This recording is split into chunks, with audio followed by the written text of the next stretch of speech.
gané la beca el año pasado para Santiago del Estero. Pertenezco a una fundación cultural de Alfredo Goña, que es una fundación muy familiar y la idea era profesionalizarla y para poder difundir la obra del pintor.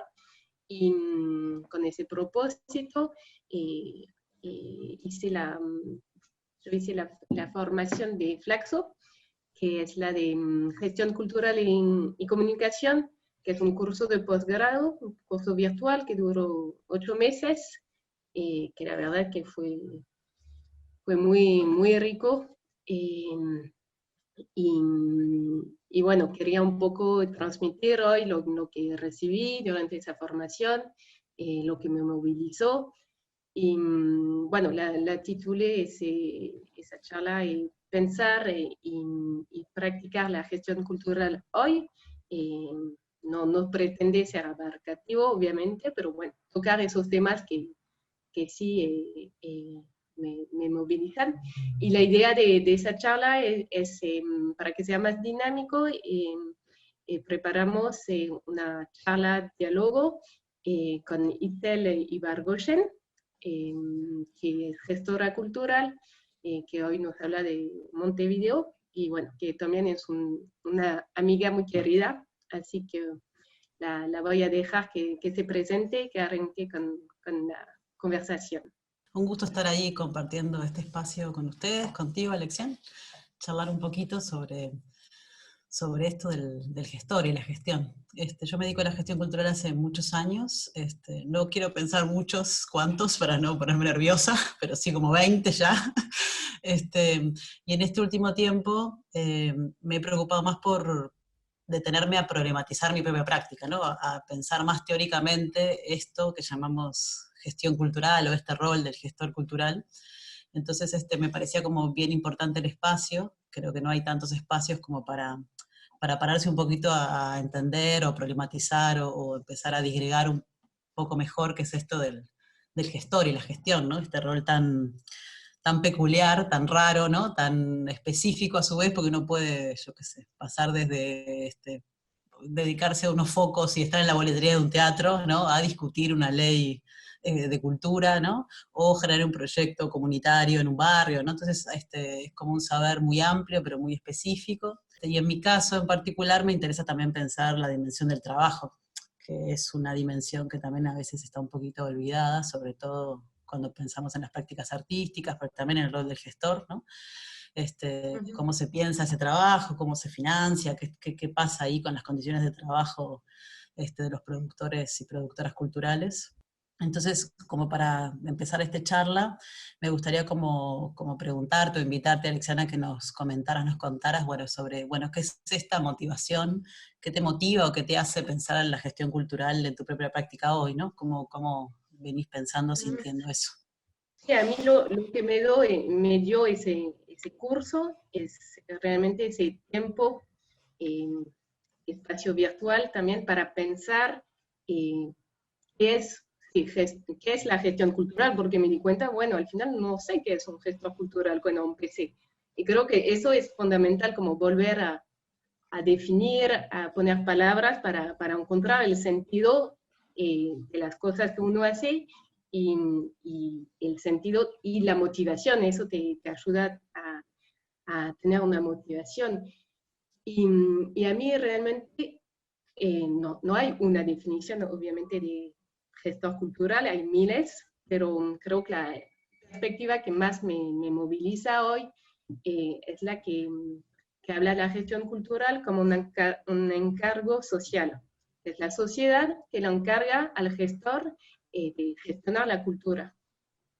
Y eso, la verdad que sí, me moviliza para pensar proyectos para Santiago, en el sentido que, primero, me gusta que le ponga en que la contrapartida de ese encargo es la responsabilidad.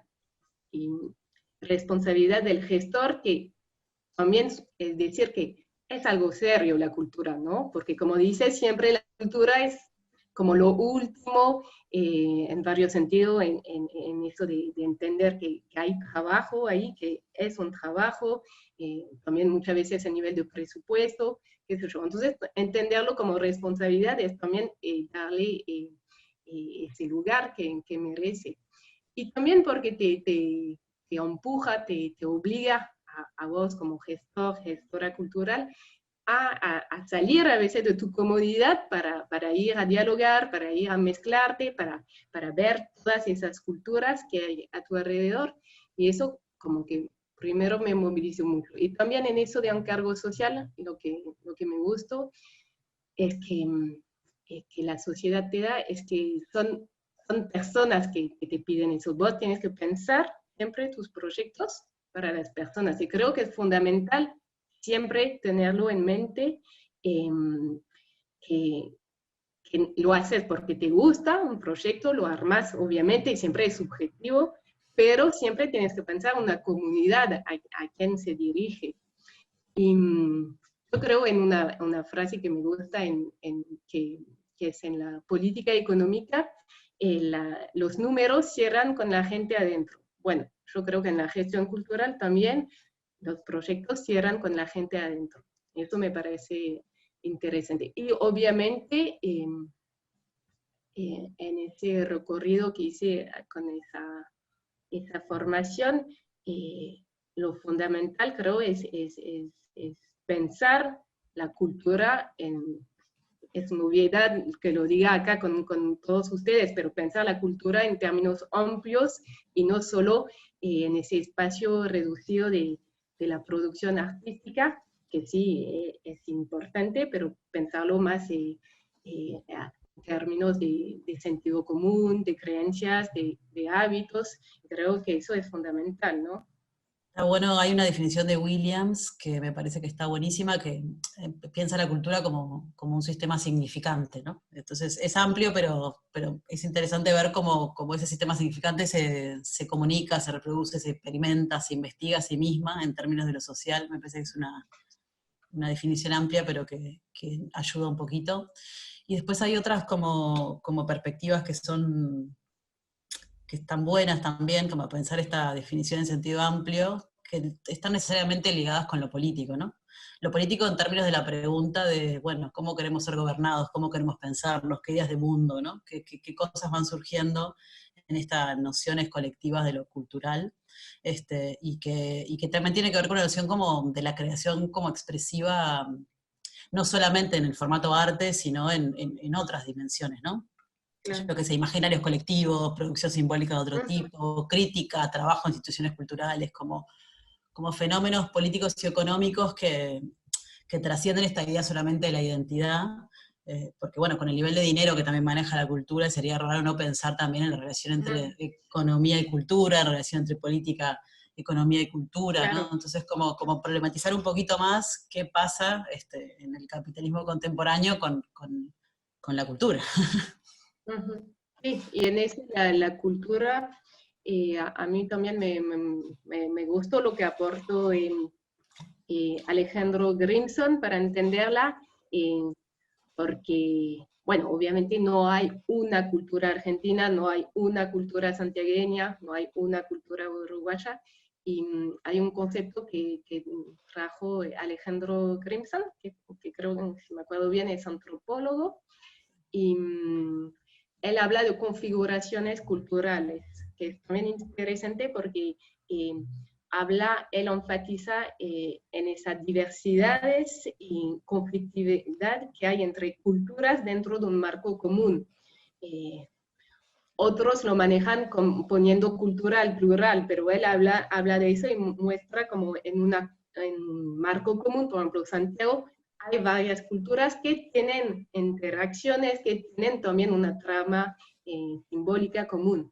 Y eso me parece interesante también para pensarlo, tenerlo claro, para pensarlo como gestora, para eh, en eso de poder ir mezclando esas culturas, jugar con eso. Y eso te contaba el otro día que uno de mi profesor de de la formación esa, de Flaxo, Omar Rincón se llama, él decía que le gustaba que lo llamen traficante cultural, en el sentido de una cultura a otra, como los pone en música y va creando ahí lo que es vital, que es la cultura. Y me pareció como muy gráfica la apelación, interesante en lo que evocaba de eso, de hacer circular bien es cultural, y también en esa circulación, con qué haces circular, con qué dialogas y mezclas, como dialogas con las personas, pero dialogas también con los contextos, con los tiempos, y él también hablaba un momento como, hacía un poco de repaso histórico del lugar, la cultura, que antes la cultura que era central era la cultura con un C mayúscula, que es la cultura de las artes, la identidad, que es más una cultura para élite, y que en los márgenes estaba la cultura del entretenimiento. Y hoy eso se borró totalmente, se invirtió totalmente, lo que es central ahora es la cultura del entretenimiento. Y bueno, en eso es interesante pensar hoy, para nosotros y nosotras, cómo mezclar eso, cómo hacer, traficar algo entre esas dos culturas, ¿no? Creo que es importante porque nos olvidamos un poco, ¿no? Parece que las artes no generan conflicto de ningún sentido, ¿no? Y no fueron una representación de lo social, y en esto que decís de los márgenes también. ¿Qué pasa con la cultura del espectáculo, ¿no? Como eso que nos bombardea todo el tiempo, ¿no? Y cómo recuperar esos márgenes que decís, que están tan como también un poco sometidos con el mainstream o con los contenidos digitales, o que también reflejan ideas de mundo, ¿no? Porque si estás mirando Netflix, digamos, en Netflix sobre todo vas a ver determinados contenidos con determinadas relaciones sociales, ¿no? Como que uno se va olvidando que hay otras cosas, que hay multiplicidad de cosas que están como ocultos, ¿no? En esa cosa como medio masiva y fuerte, que también viene con esto del conflicto, ¿no? No hay forma de no pensar el conflicto. Entonces ahí también hay como muchas cosas como para repensar el rol de gestor en términos de los contenidos virtuales y cómo sería generar política pública en esos espacios tan como monopolizados por algunos sectores, ¿no? O por algún tipo de contenido. Eso me di cuenta que como que no sé, no me di cuenta todavía, creo que no es un debate que no se está imponiendo en la sociedad en general, pero sí ya en los ámbitos, me parece, académicos, ya es algo de que se habla, porque es algo problemático, digamos, esa legislación, o cómo también culturalmente pensar en las redes o en las plataformas, cómo te vienen también con un guión narrativo, como que al final uniformiza muchas cosas, digamos. Y además, bueno, vos hablabas de Netflix, también ahí, como ves, como Netflix con sus, no sé, con sus algoritmos, algoritmos, eso, como te va marcando lo que tienes que ver, o sea, como que no da mucho lugar a lo improvisado, a eso que es lo maravilloso de la vida, la cultura, bueno, de hacer encuentros que uno no esperaba. Y creo que sí, eso es importantísimo, y pensarlo también, como dices, porque hay un problema también, bueno, de un lado hay el problema democrático, porque vimos también como redes usan sus datos para hacer operaciones, o venden datos que sirven para operaciones también mediáticas. Y también cómo hacer para que eso, como contabas, hoy en día hay una producción muy rica en las redes, en internet. Un poco más cabe, voy a contarle de cosas que pasaron acá en Santiago, y eso es indiscutible, como que es genial, pero cómo hacer también para que se vean más, porque como dices, como que hay esa hegemonía de los negocios, que son los que están preocupados para gestionar también todo ese espacio, ¿no? Y eso sí creo que es un... Bueno, hay mucho para pensar, creo, sobre ese tema de la virtualidad, también, y de los territorios, como que es un lugar desterritorializado, difícil para decir. y a Bueno, su vez no. Claro, y como, claro, y a su vez no, bueno, crear esa, mostrar territorio ahí, como mostrar de dónde enuncias algo. Y creo también que eso es, para los y las gestoras culturales, es ayudar también a dar una mirada crítica a la sociedad para leer también esa cosa, esa nueva, no es una nueva realidad porque ya no es tan nuevo, pero bueno, hizo un boom ahora con la Hizo un boom. pandemia, pero bueno, como dar herramientas, ¿sí? Alexian, estaría bueno que nos contaras un poquito esto que comentabas de las experiencias locales, que me parece que justamente hablando de, de hegemonías y de contenidos masivos, como pensar cómo las personas concretas en territorios concretos y específicos han ido como, bueno, como buscando soluciones y alternativas para desarrollar su trabajo, manifestarse, existir. Me parece que Claro. ahí seguro que... Y para empezar a también pensar un poquito la relación entre la teoría y la práctica, ¿no? Cómo es llevar adelante acciones, producciones culturales ahí en territorio. Se fortaleció el trabajo en red, hubo la red de espacios culturales de Santiago del Estero, que ya hace tiempo que querían crear eso, varios espacios culturales de Santiago, querían crearlo para pensar una grilla de actividad común, bueno, para varias razones. Y ahora con ese contexto, por una necesidad urgente de poder organizarse para presentar un protocolo para poder reactivar los espacios culturales, la crearon por fin. Eso me parece re interesante. Los bailarines, los y las bailarines que crearon la Asociación de Bailarines de Santiago del Estero, que en realidad está en trámite, pero ya se va a hacer.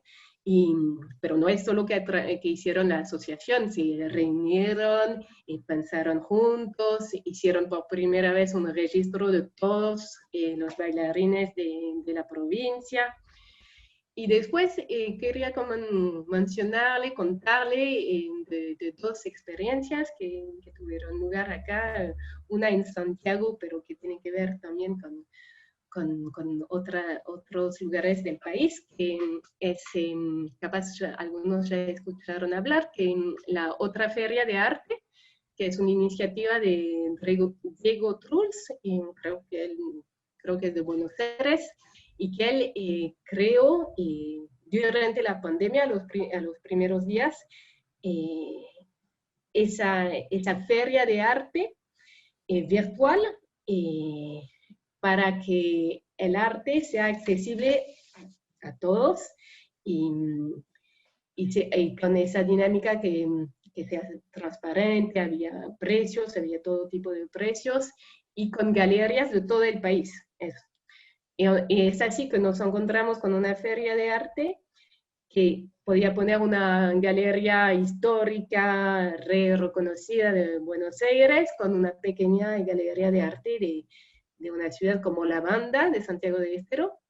Y por eso le cuento eso, porque por ejemplo la galería Mantera, que es una galería de arte de Santiago del Estero, de La Banda, de la ciudad de La Banda, fue invitada a esa feria de arte que duró, no sé, 5 meses, creo que ya terminó. Había un capítulo por mes que siempre tenía una temática y las galerías presentaban obras.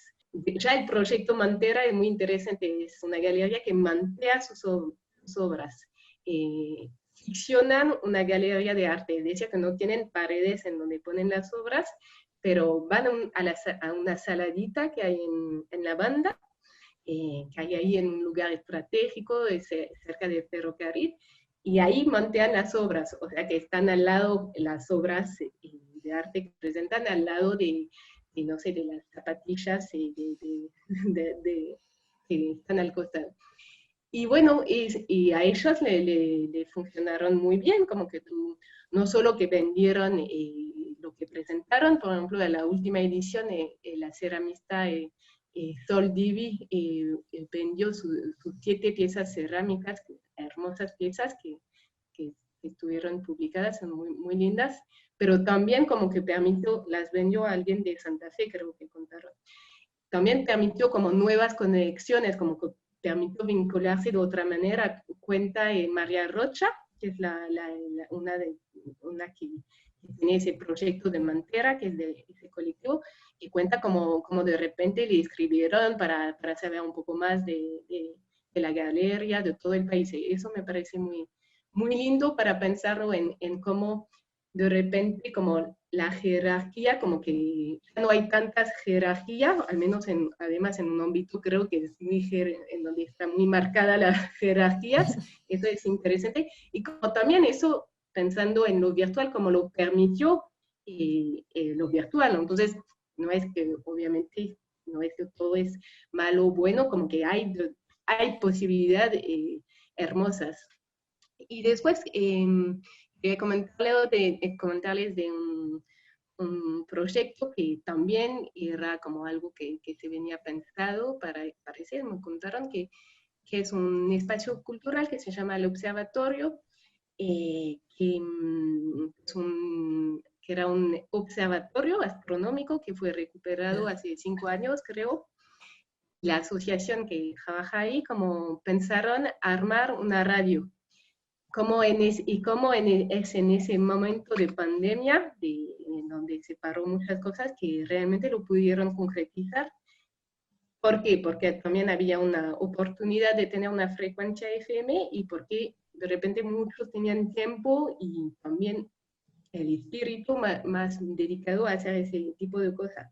Y bueno, ahí ya está en funcionamiento esa radio Woodstock. Eso me parece interesante también como en ese momento en donde lo virtual todo pasa por internet, perdón, como lo analógico también de repente también puede tener valor.